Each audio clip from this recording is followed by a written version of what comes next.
Well, Arthur, this story involving Dov Hikind was surprising on so many levels because no one thought it would be him at the center of this controversy. He's apologized, but it remains to be seen if he's off the hook. What was he thinking?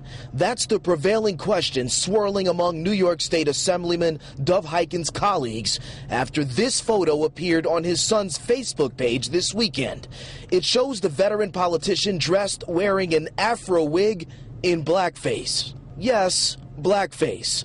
Even today, in 2013, it still ranks as one of the most insulting, painful mischaracterizations of an entire race. They were used to demean African Americans, to say that we weren't smart enough, or that we weren't good enough, or that we weren't human or clean enough.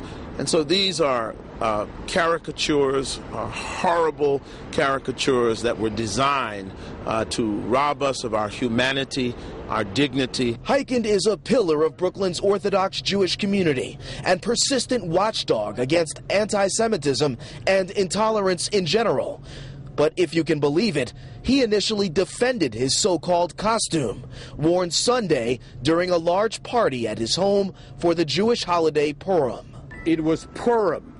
Purim is when people get dressed up and try to look different. It took less than a New York minute for casual observers and elected officials alike, black and white, to universally condemn the man who is often considered one of the Big Apple's more media-savvy public officials. Assemblywoman Deborah Glick tweeted, "Assemblymember Dov Hikind in blackface was beyond offensive. A Purim party shouldn't be cover for insensitivity. He is an blank." After all, it was Hikind who went on the offensive just a couple of weeks ago, questioning former Christian Dior designer John Galliano's Hasidic costume. Quote, "Who is he mocking? The way the socks look, the jacket, the payos. My question is, who's he laughing at?"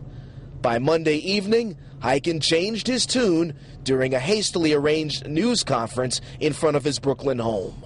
Anyone who was offended, I'm sorry that they were offended. That was not the intention. And that's really all I can say.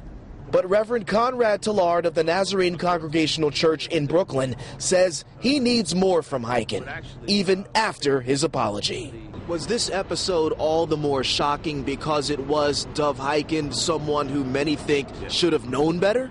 You know, this would have been bad enough had it been a drunken student on a campus. Would have been bad enough if it was some non-political person here in New York.